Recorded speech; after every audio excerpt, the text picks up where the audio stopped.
സംരക്ഷിക്കപ്പെടേണ്ട സ്മാരകത്തിൻ്റെ ഇപ്പോഴത്തെ അവസ്ഥ ഇതാണ്. തിരുവിതാംകൂർ ചരിത്രത്തിലെ ഏറ്റവും ധീരനും അതേസമയം ദാരുണമായ അന്ത്യം വരിക്കേണ്ടി വന്നതുമായ പോരാളികളിൽ ഒരാളായിരുന്നു വേലുത്തമ്പി തളവ. അദ്ദേഹത്തിൻ്റെ ജനനം കന്യാകുമാരി ജില്ലയിലെ തലക്കുളം എന്ന ഗ്രാമത്തിൽ 1765 വേലായുധൻ ചെമ്പകരാമൻ തമ്പി എന്നായിരുന്നു അദ്ദേഹത്തിൻ്റെ പേര്. അദ്ദേഹത്തിൻ്റെ തറവാട് ഇന്നും ഒരു സ്മാരകമായി സംരക്ഷിക്കപ്പെടുന്നുണ്ട്. സാധാരണക്കാരായി പിഴിഞ്ഞിരുന്ന അഴിമതിക്കാരായ ഉദ്യോഗസ്ഥർക്കെതിരെ ജനങ്ങളെ സംഘടിപ്പിച്ചുകൊണ്ട് അദ്ദേഹം പൊതുരംഗത്തേക്ക് വന്നിരുന്നു.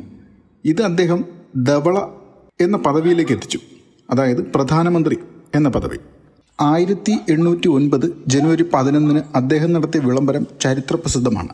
വിദേശ ആധിപത്യത്തിനെതിരെ പോരാടാൻ കേരളീയരോട് ആഹ്വാനം ചെയ്ത ആദ്യത്തെ ഔദ്യോഗിക രേഖകളിൽ ഒന്നാണത്. ബ്രിട്ടീഷുകാരുടെ സൈനിക ശക്തിക്ക് മുന്നിൽ തിരുവിതാംകൂർ സൈന്യത്തിന് പിടിച്ചു നിൽക്കാനായില്ല. ബ്രിട്ടീഷുകാരുടെ സമ്മർദ്ദത്തിന് വഴങ്ങി സ്വന്തം രാജാവ് പോലും അദ്ദേഹത്തെ പിടികൂടാൻ ഉത്തരവിട്ടു.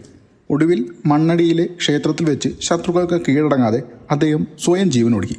മരിക്കുമ്പോഴും തൻ്റെ ആത്മാഭിമാനം പണയപ്പെടുത്താൻ അദ്ദേഹം തയ്യാറായിരുന്നില്ല. തൻ്റെ രാജ്യത്തിനു വേണ്ടി സർവ്വതും ത്യാഗം ചെയ്തിട്ടും ജീവിച്ചിരുന്നപ്പോൾ അർഹിച്ച അംഗീകാരം ലഭിക്കാതെ പോയ ആ വലിയ മനുഷ്യൻ ഇന്നും മലയാളികളുടെ മനസ്സിൽ ഒരു വീരനായകനായി നിലകൊള്ളുന്നു. മൂന്നാം പക്കം, മണിച്ചിത്രത്താഴ് തുടങ്ങിയ മലയാള സിനിമകൾ ഷൂട്ട് ചെയ്തതും ഇവിടെ വെച്ച് തന്നെയാണ്.